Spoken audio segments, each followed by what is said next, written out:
demonstrate some of these moves so that if you ever do play cards for money, you'll be a little bit wiser. So shuffle tracking means that I can keep track of the cards even when the cards are shuffled. So when you're sitting in Las Vegas and the dealer is shuffling the cards, you feel safe. But believe it or not, you can actually keep track of the cards while they're shuffled. So let's put that to the test right now. I'm going to ask you to select a card. As I go through, when you see one you want, just touch the back of any card. It doesn't make a difference which one you select, and that'll be the card that I keep track of. Any one you want.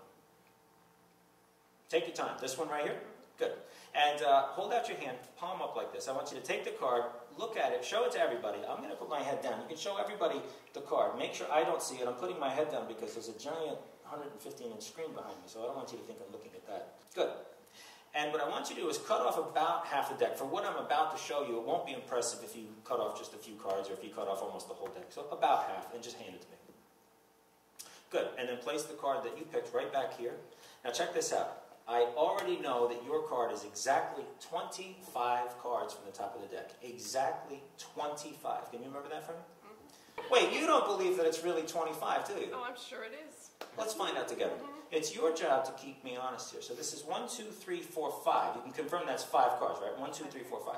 If that's 5, this must be 6. That's 6, 7, 8, 9, 10, 11, 12, 13, 14, 15, 16, 17, 18, 19, 20, 21, 22, 23, 24, 25. What was the card that you selected? Ace of clubs. Ace of clubs. I said it was 25. You're going to have to take my word on it. We're going to slow the show down if I've got to prove everything every single time. Ace of clubs. 25th from the top. So knowing where it starts is the easy part. This time I want you to remember, and it's your job to remember that the card starts at exactly 38 cards from the top of the deck. Watch this. I can keep track of the cards while they're shuffled. It's where? 38. You're doing a great job. When I cut the cards like this, I know that it's 14 from the top of this half. After this particular shuffle, I know that it's going to be 22. After the cuts, it's 15, 17, 7. Oh, I might not get this. I think it's going to be 5th. I might not get this. 5th is what I'm coming up. I had to carry the 1. I'm going to say 5th. So that's 1, that's 2, that's 3, that's 4. You said, where did it start? 38, and I'm saying it ends up 5th. It was the Ace of Clubs. Never down. You know, for a second, I thought I screwed up, but then I remembered that I don't do that, so it's not a big deal. It's fine.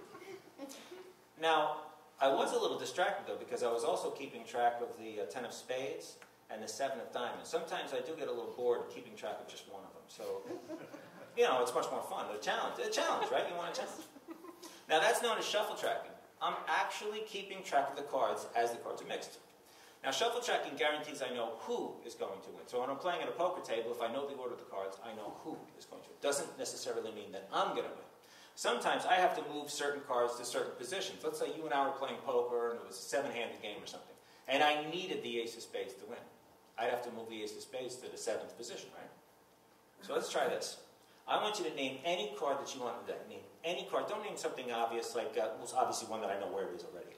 And don't name the Ace of Spades, or sometimes girls think of the Queen of Hearts or Queen of Diamonds. Name something I couldn't have anticipated.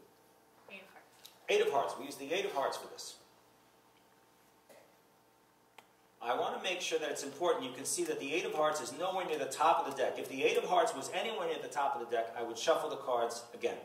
If the 8 of hearts was anywhere near the bottom of the deck, same thing. I'd shuffle the cards again. But we can see that there's no 8 of hearts near the top or the bottom. Now that we know that the 8 is nowhere near the top or the bottom, I want you to name any position in the deck. You can name anything you want. Typically in poker, we only deal through the top 20 or 30 cards, but you can really name anything you want. What position would you like? 27. Let's assume the 8 of hearts was the one card that I needed to win, and I needed it at the 27th position. I'd have to move it there. If you're going to play cards for money, you have to watch out for this move that I'm about to do. Did you see that just then? That's what you got to watch out for. The least I can do is help you with this stuff. You don't believe that it's really there? Keep me honest. You said 27, right? Yeah. Okay, so that's 5 cards, right? Just like last time. If that's 5 cards, this must be the 6th card, right? So that's 6, 7, 8, 9, 10, 11, 12, 13, 14, 15, 16, 17, 18, 19, 20, 21, 22, 23, 24, 25, 26, 27. Now I know there's not a single person in the room that believes that I really have 27 cards on the table. Can you put your finger on the 27th card for me? So I'll count them again. 1, 2, 3, 4, 5, 6, 7, 8, 9, 10, 11, 12, 13, 14, 15, 16, 17, 18, 19, 20, 21, 22, 23, 24, 25, 26. You said the 8 of hearts, right? To the 27th.